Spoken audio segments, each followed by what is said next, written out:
In today's headlines, a suicide bombing at Borno State Secretariat in Maiduguri killed at least 5 people and wounded 19. The suicide bomber and a policeman at his post were said to be among those killed in the blast.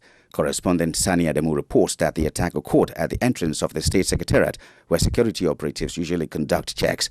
The State Governor Kashim Shettima and the General Officer Commanding of the 7th Division, Brigadier General Victor Ezugu, visited the scene of the incident and the hospital where the injured were taken to. Insurgency in northeast Nigeria is believed to have displaced about 2.1 million people, with over 15,000 believed to have been killed. Lagosians have been reacting to the 145 naira new price of petrol announced by the federal government. Some of them who spoke with our correspondent, James Eshekume, said the new petrol price will increase the suffering of Nigerians. Things are not moving the same way it used to be. But I don't care and I wouldn't mind if it continue like this, because we Nigerians, we like it. If a man can put 250 million to buy one car, how can he buy a fuel of 150 naira in a liter? So I don't blame the government for anything. I want it to be that way.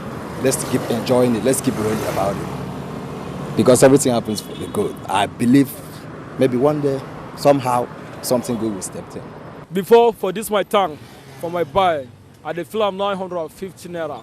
So now, I use 1,850 naira. So the thing just give me headaches. I don't understand. You know, I told these guys when they were all shouting change, change, change.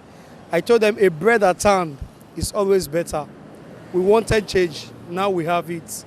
If I'll say my mind the way it is, I'll use some foul words which you guys will not like. It's crazy.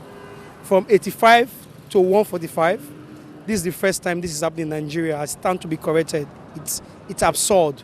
Many things is happening for our country that we don't even like about it. If they want to carry the fuel down for us, let them coming down for the fuel, because if not, we say that we are more buying fuel because of that amount, say 145. Them, they are not going to suffer, but we will be the poor, we will be the people who vote the Bugari. We are the one that going to suffer for it.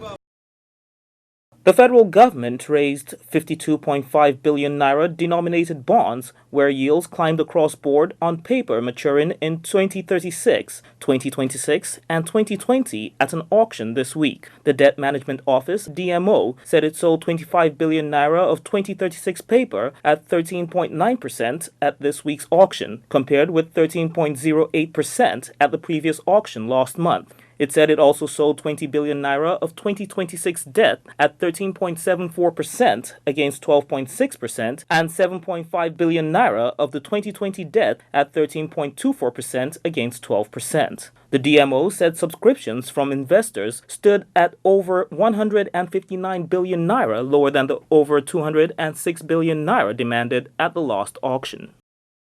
On the foreign scene, Brazilian President Dilma Rousseff was suspended from office to face an impeachment trial in the Senate on charges that she broke budget accounting rules. Rousseff is accused of illegally manipulating finances to hide a growing public deficit ahead of her re-election in 2014, which she denies. Senators voted to suspend her by 55 votes to 22 after an all-night session that lasted more than 20 hours. Vice President Michel Temer will assume the presidency while Rousseff's trial takes place. The trial may last up to 180 days, which would mean Rousseff will be suspended during the Olympic Games in Rio de Janeiro, which starts on August 5.